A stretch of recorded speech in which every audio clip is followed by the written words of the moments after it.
Halo nakama, selamat datang di channel Anime OP. Yes, manga One Piece chapter 1085 kemarin tentunya banyak sekali memberikan informasi baru yang udah Sensei sajikan. Ya, salah satunya adalah terungkapnya kekuatan Im-sama dan para Gorosei. Jelas Im-sama dan Gorosei yang bisa dibilang sebagai penguasa di dunia One Piece rasanya cukup masuk akal jika Oda Sensei memberikan kekuatan yang overpower kepada mereka. Tetapi sayangnya Oda Sensei sebagai sang kreator manga One Piece belum mengkonfirmasi kekuatan apa yang sebenarnya dimiliki oleh Im-sama dan para Gorosei. Namun, apabila kita perhatikan lagi dengan seksama, bentuk siluet dari perwujudan Im-sama dan para Gorosei ini sudah dapat dipastikan jika mereka adalah pengguna kekuatan buaya iblis Zoan.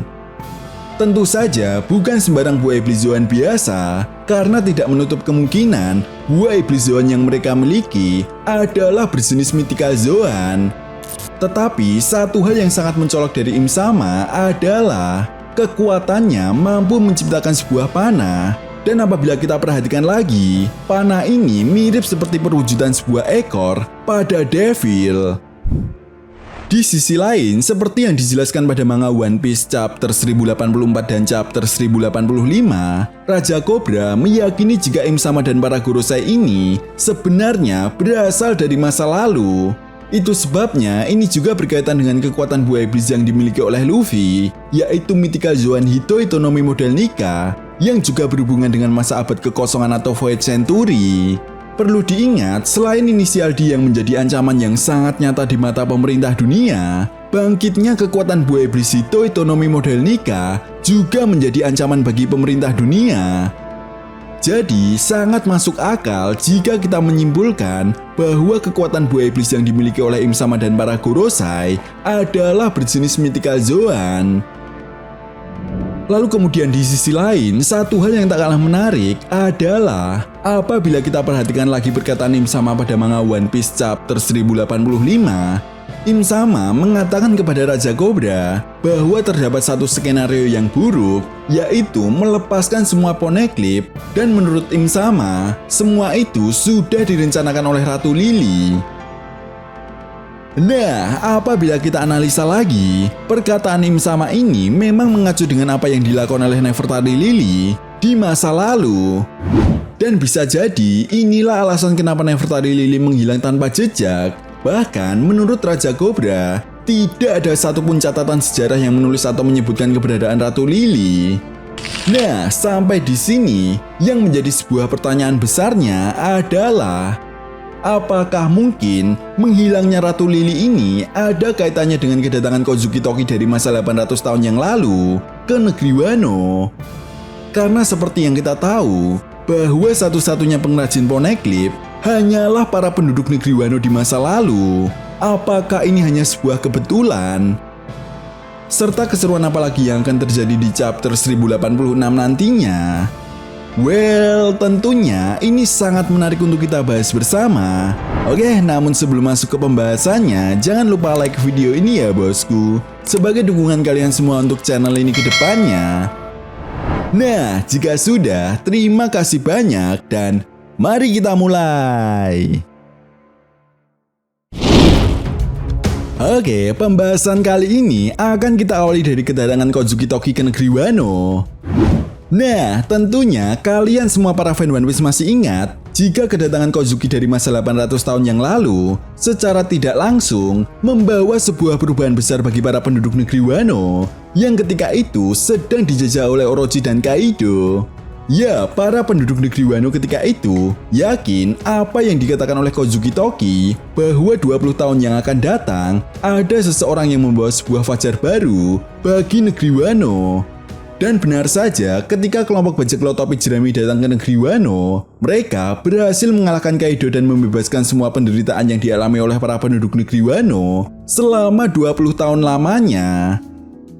Nah, sampai di sini apabila kita analisa lagi, memang tujuan kedatangan Kozuki sampai saat ini masih belum diketahui dengan jelas. Pasalnya, ketika pertama kalinya Kozuki bertemu dengan Oden, dia hanya mengatakan bahwa sedang mencari negeri Wano. Hingga pada akhirnya sebelum Kozuki Oden dieksekusi mati oleh Kaido dan Orochi, Oden sempat membuat sebuah surat kepada Toki untuk menggunakan kekuatan buah iblisnya dan mengirimkan para Akazaya Nine ke masa 20 tahun yang akan datang, dan semua takdirmu akan segera terpenuhi. Jelas hal ini pun membuat para fan One Piece semakin curiga jika apa yang dikatakan oleh Raja Cobra kepada Sabo untuk menjaga Poneglyph dan mengibarkan bendera cahaya baru dunia ada kaitannya dengan pesan Kozuki Toki kepada para penduduk negeri Wano dan takdir dari Kozuki Toki seperti pesan yang dituliskan oleh Oden. Lalu kemudian di sisi lain, tentunya kalian semua para fan One Piece sudah tahu betul bahwa satu-satunya pengrajin batu Poneglyph memang berasal dari negeri Wano. Artinya, kedatangan Kozuki Toki dari masa 800 tahun yang lalu tidak menutup kemungkinan untuk memastikan apakah semua Poneglyph sudah tersebar sesuai rencana dari Nefertari Lily. Lalu apakah benar Nefertari Lily adalah Kozuki Toki? Entahlah, tetapi yang jelas, satu hal yang harus kita garis bawahi di sini adalah kematian Nefertari Lily belum dikonfirmasi resmi oleh Oda Sensei. Dengan kata lain, akan ada dua kemungkinan. Pertama, Nefertari Lily memanglah Kozuki Toki. Dan yang kedua, Kozuki Toki adalah pengikut dari Nefertari Lily yang ditugaskan untuk memastikan apakah di masa yang akan datang semua Poneglyph sudah tersebar sesuai rencana. Dan bisa jadi juga untuk memastikan keberadaan senjata kuno Pluton yang disembunyikan oleh Ratu Lily di negeri Wano.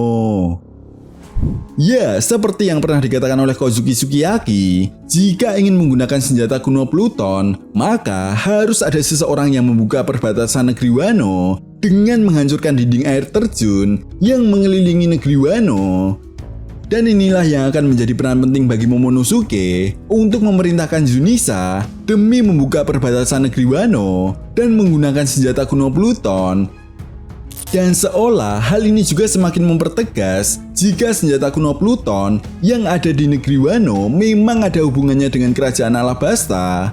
Karena faktanya mantan sisi buka yaitu Crocodile meyakini jika senjata kuno Pluton memang ada di Alabasta. Itu sebabnya kenapa Crocodile ingin menjajah kerajaan Alabasta dan menjadikan negara tersebut berbasis militer dengan kekuatan senjata kuno Pluton. Perlu diingat, senjata kuno Pluton ini dikatakan mampu menghancurkan sebuah pulau hanya dengan satu kali serangan. Jadi, apa kalian semua bisa membayangkan ketika senjata kuno Pluton digunakan untuk menghancurkan Red Line, maka Mary Joyce yang ada di atas Red Line akan hancur. Dan inilah yang menjadi ancaman yang sangat nyata bagi pemerintah dunia. Itu sebabnya Im Sama yang mengetahui bahwa Luffy memiliki inisial D dan buah iblis Nika menjadi salah satu target cahaya yang harus dipadamkan oleh Im Sama. Nah, itu tadi merupakan pembahasan mengenai prediksi manga One Piece chapter 1086. Jadi, bagaimana menurut nakama semua? Jika kalian punya pendapat lain, silahkan berikan pendapat kalian di kolom komentar. Oke, sampai di sini dulu pembahasan kita kali ini, and see you next time.